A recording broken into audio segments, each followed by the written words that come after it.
All right, welcome to tonight's presentation. My assessment is about the analysis of a national framework for recovery oriented mental health services 2013, which is about the Australian framework for recovery for mental health.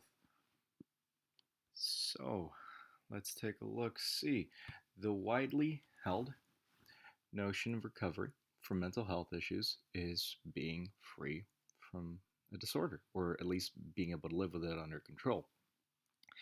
This, however, is a bit outdated, as recovery is very much different from person to person. A number of individuals may be afflicted with the same mental health issues on paper. However, the mental health issues, as well as the way they face them, are a multidimensional, multifaceted thing. So they're affected by several factors, whether it's race, gender, creed, or someone's own personal experiences that shape their outlook on life. How one person overcomes their mental health journey might be very different to another person and might not work for another person and might actually bring more harm than good. Forcing therapies or treatments that work for one person or another might actually hinder one's recovery or may develop a mistrust towards mental health services because it might actually make them worse. And so individual goals need to be used to define, what someone actually wants for their recovery. And it actually will take time. So one of the things is that mental health can be a chronic, long-term, persistent illness. And one needs to find their own healing, as there's no single pathological cause for mental health issues. In Australia, mental health services are guided and underpinned by the National Framework for Recovery. So for oriented mental health services, recovery oriented mental health services. So this framework recognizes the care as being for and by the individual by focusing on those inherent values, qualities, and ideas within both the consumers and those providing the care itself. So this framework is built upon Glover 2012's 5-point recovery model. It focuses on sense of self and hope, personal responsibility, discovery, and connectedness. And it's built upon a different recovery model. So Anderson, Odes, and Caputi from 2003 had an advanced model of recovery, which was very much similar. So the national framework for recovery focuses on nurturing hope. So as according to the Glover 2012, hope leads to meaningful life, whether or not the mental illness persists, and it enables consumers to have an optimistic view of their condition by showing them that it does actually get better and that things do improve. Reestablishing a positive identity and sense of self is also vital, as it allows those suffering from mental health to have the self-determination to undergo their recovery, their journey of recovery, and fosters resilience in order to face their potentially ongoing path to recovery. Part of this recovery model is also finding meaning, as one of those common themes in mental health. Recovery is actually developing a sense of purpose. So that helps you in recovery because you actually have something to work towards and allows those with mental health issues to actually become part of their community or do something other than recovery itself. Lastly, taking responsibility or autonomy for your own care. So autonomy above all. It has consumers taking control of their own mental health care, allows them to feel control of their illness, and reduces the amount of external decision making towards their care that may be perceived as insensitive, unjust, or ill-fitted towards the needs of the consumer. It also encourages recognition of the several factors such as backgrounds and previous experiences and uses them to help with the journey of recovery. So, an example of this is transgender people. Like one of the vulnerable groups that would have a lot, like some mental health issues, is those who are transgender. So, transgender people are those whose gender identity differs from the physical gender that they were assigned at birth. They may be in various different states of transitioning from male to female or female to male or vice versa or whichever. and generally don't conform to one single gender status. So they may be in very different states transitioning from male to female or vice like or so on and so forth their entire lives.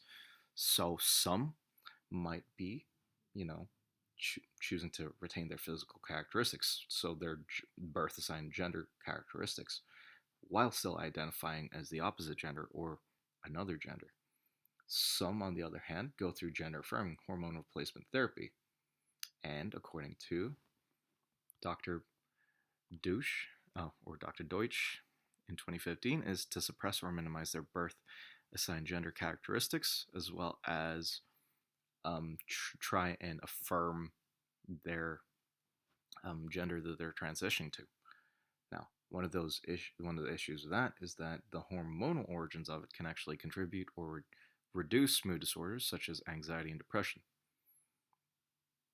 And another thing in itself is that being trans can actually lead to a thing called gender dysphoria. So, gender dysphoria is a marked incongruence between expressed gender and that assigned at birth. It can actually cause a bit of inner turmoil, according to Gargan Marwaha, within those who are transitioning. And this can cause a lot of issues when you're actually trying to deal with someone's mental health, and everyone's going to be very much unique. You can't have a single strategy that tries to face that. It requires something very patient-centered, holistic, and very individualized. So that's where the recovery framework comes in. The national framework helps assist transgender people undergoing these issues by having a form of care that's centered around growth, empowerment, and very much so choice, because they're transgender. And a lot of them do undergo a bit of barriers, or a lot of barriers actually, in trying to transition. So, especially those who have gender identity that differs from physical gender they were assigned at birth.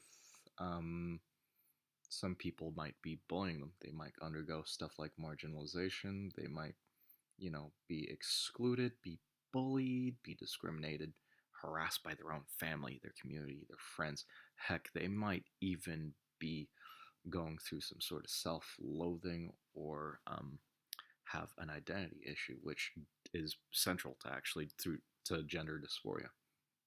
Now, Domain 2 of the National Framework for Recovery is to help create guidelines and actually help practitioners, mental health care practitioners, and providers to, create care that is patient-centered, especially sensitive and responsive to those who are transgender.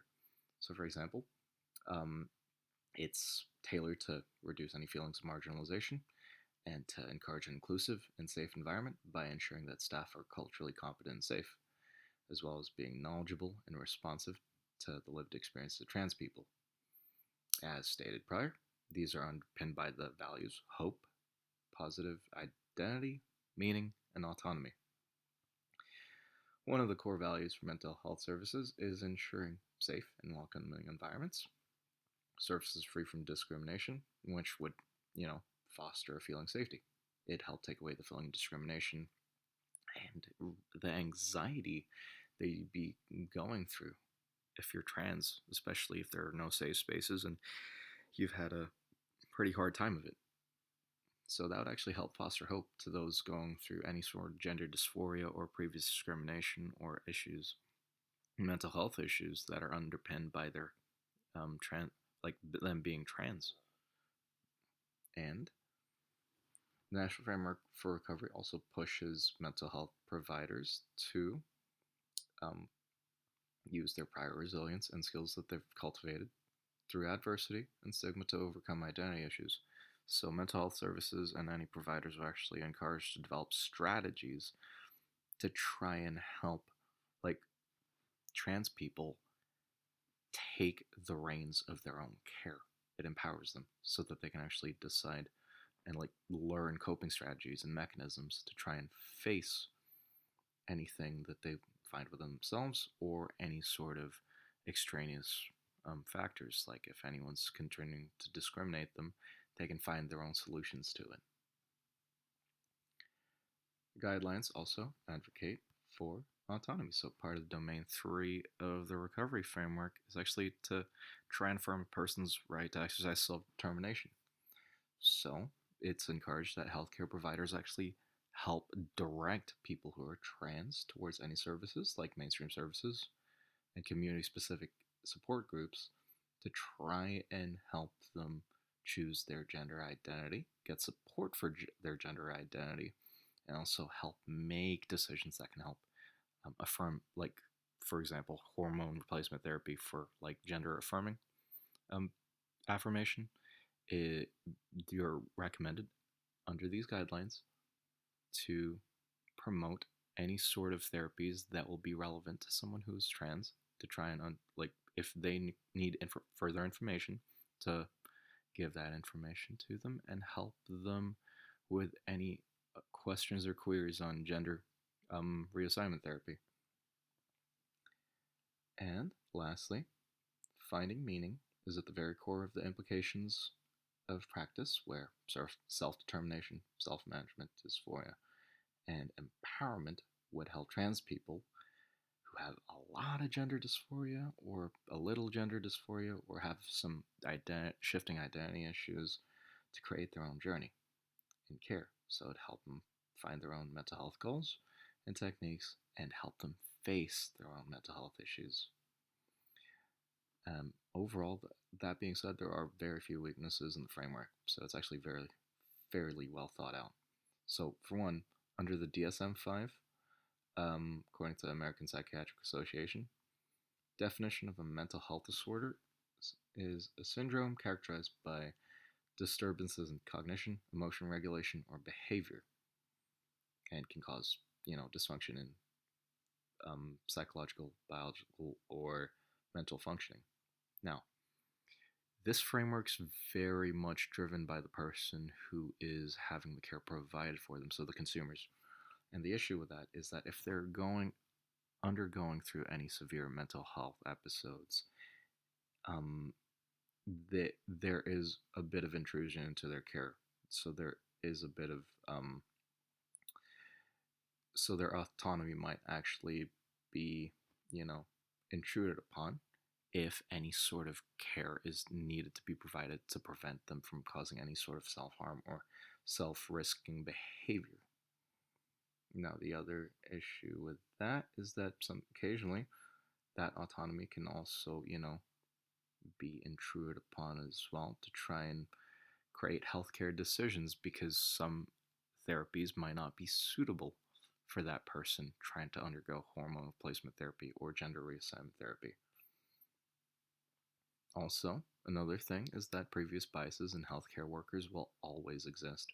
So, irregardless of frameworks, individuals are still individuals, and at the end of the day, you can only do so much to change people's minds through frameworks, policies, and guidelines. So, it will always be an underlying factor that can't be changed. Overall, however, the national framework is very useful for people who are trans or in general.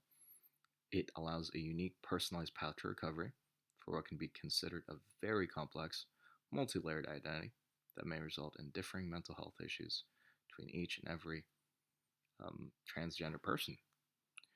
It has unique qualities that create, like, every single person who's trans has their own qualities that create both their gender identity and also the potential mental illnesses that they undergo.